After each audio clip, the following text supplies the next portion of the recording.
After weeks of anticipation, I finally watched the film Kimi no Na wa, also known as Your Name in the West. First and foremost, I've tried my hardest to avoid any and all spoilers regarding this movie, so I went in blind. I've only heard about the praise towards it and the weeks it had dominated the Japanese box office for. So here are my thoughts after watching this movie. い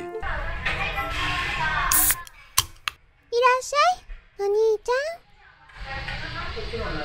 Watching this film was an almost spiritual experience for me, and you guys will know just how much anticipation there were from my Twitter. From the opening shots of the rural town Itomori in the city of Tokyo, I was immediately stunned. I recall distinctively me completely amazed by the animation, the scenery, the character design, and so on. So before I talk about this show in detail, I want to urge all of you, if months of good reviews and its absolute domination of the box office didn't do so already, to see this movie if it's airing near you. If you have not seen the movie just yet, or maybe it hasn't been released yet, be relieved because I will warn you when I'll spoil the show. There's an innumerable amount of features I enjoyed. It goes without saying that the film is visually stunning, just like all Makoto Shinkai films. There was consistent quality in the film, so no distant anime faces, thank goodness. The film was just really fun to watch. There were plenty of times where the entire cinema ruptured into a sea of laughter, and I had a big old smile on my face for a long time. The premise was very intriguing. I thoroughly enjoyed the fact that the movie didn't waste too much time on showing the daily lives of the two while body swapped.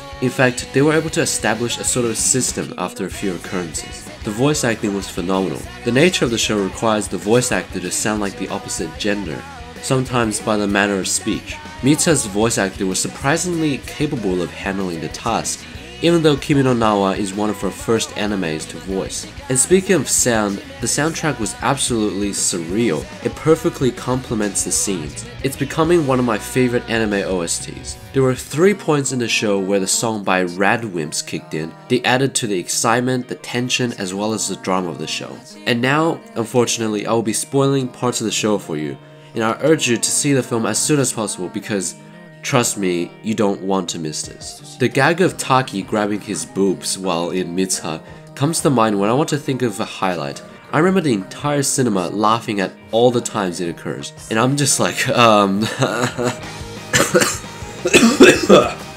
really like the way the film handled, no pun intended, this, because I know for a fact that any guy waking up in a girl's body would do the exact same thing as Taki did. They didn't try to hide this fact at all. It also serves as a comedic relief later on in the show too, when things become serious. There are also some humorous scenes in the first half about the whole body swapping. The differences in their behavior as told by their friends serves as a nice contrast between their personalities. When the film got too serious, it would still have these comedic moments, but they become few and far in between. I'm just reading through some of the interviews with Makoto Shinkai regarding this film. There were a few things I missed while watching the film. The Shrine Maiden's dance, which was marvelously animated, was created by rotoscoping a famous kabuki actor. The dance itself is called Amiko Mai, and the one in the film actually describes an incident regarding a comet. Also, Shinkai mentions that he adds a little bit of the so-called fetishism in his films. When I watched his previous film Kotonoha no Niwa, I found myself asking, why are there so many shots of her feet? Shinkai says that in this film, he uses the Kuchikami sake, which is a type of sake created by having shrine maidens,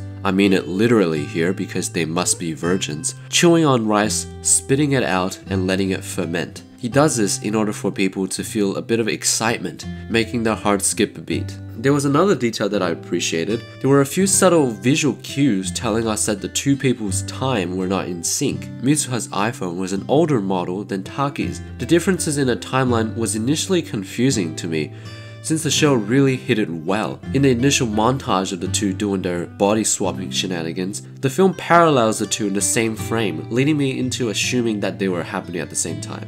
There was only one con I can think about this entire film, and it's near the end where the film began to tease the audience with the reunion of the two. And at this point, I was grabbing onto my friend's leg. And if you watch Shinkai's previous film 5 cm per second, and I'm not gonna spoil that here, but having watched that film, it set me up with a predisposition to fear for an unsatisfactory ending. During the final scene of them walking down the staircase and passing by each other, I was screaming internally, but thank goodness they met at the very end and closes it by asking each other one last time, "What is your name?" I remember being so scared of an inconclusive ending. They passed by one another again and again, on the crossing, in the trains, and so on. But everything's fine by the end. I remember letting out this huge sigh of relief as the credit rolled. A friend asked me who my favorite character was, and in that moment under peer pressure and nervousness, I answered, Mitsuka, of course.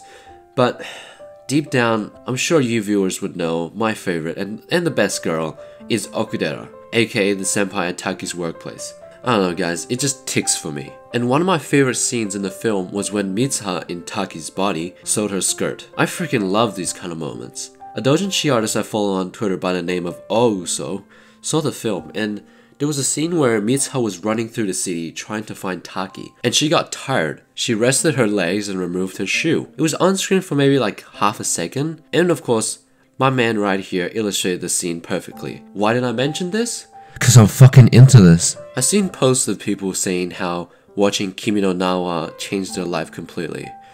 Well, maybe not so much for me.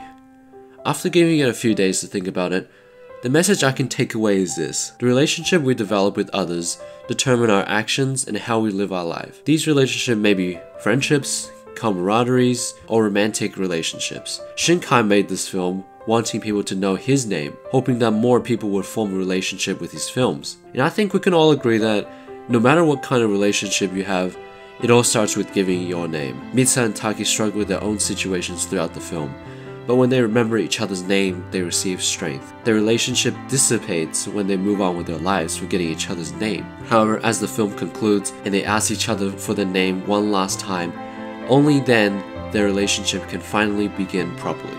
So let's form a new relationship with others and tell them your name. And what's equally important is that you should remember their names too.